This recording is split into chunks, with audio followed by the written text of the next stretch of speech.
Good morning সবাইকে। তো দেখো, এই হচ্ছে আমার সেই ছোট্ট বাগানটা।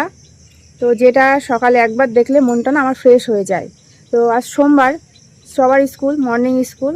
মেয়ে রেডি হয়ে গেছে, এবার আমিও রেডি হব।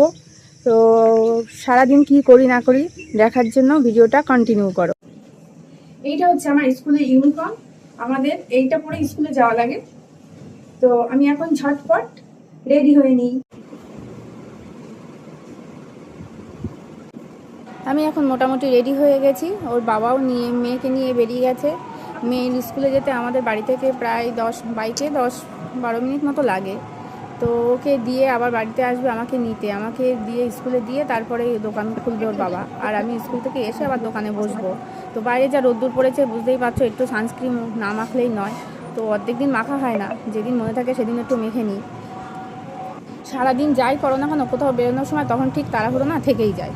তুমি যতই তাড়াতাড়ি করে নেওয়ার চেষ্টা করো, ঠিক বেরোনোর আগে মনে হয় যেন আরও তাড়াতাড়ি করতে হবে, হয়তো সময়ের আগে পৌঁছাতে পারবো না, এটাই মনে হয় আর কি। তো চেষ্টা করলাম একটু স্কুলে একদম খুদে বাচ্চা যারা আছে, আমার স্কুলের একদম খুদে বাচ্চা, তাদের একটু দেখানোর চেষ্টা করলাম।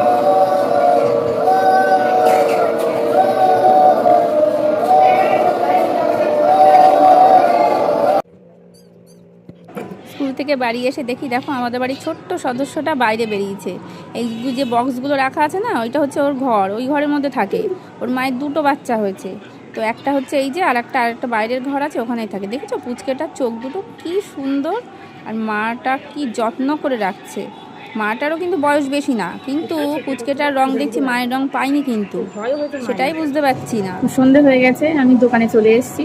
দোকানে আজকে আর টিউশনই পড়ানো নেই, বাড়িতেও ছিল না, আজকে ছুটির দিন ছিল, আজকে সব ব্যাচই ছুটি। তো তোমাদের সঙ্গে একটা ঘটনা বলি। মাঝে আমরা তারাপীঠ গেছিলাম পুজো দিতে। তো মায়ের কাছে পুজো দেওয়ার পর পুজো দিয়ে ফেরার পথে একটা চায়ের দোকানে দাঁড়িয়ে একটু চা খেতে দাঁড়িয়েছিলাম আর কি। সবে আমি চাটা নেবো এমন সময় না, এক বয়স্ক বৃদ্ধ আর ওনার স্ত্রী দুজনে এসে বলছে যে, মা এরকম অনেকদিন কিছু মানে অনেকক্ষণ কিছু খাইনি আর কি, তো কিছু পয়সা দেবে। যেমন আর কি, রাস্তাঘাটে আমরা যেরকম দেখতে মানে বয়স্ক যেমন মানুষরা থাকে আর কি। তো আমি আমার সাধ্য মতো যেটুকু যা দেওয়ার আমি দিলাম।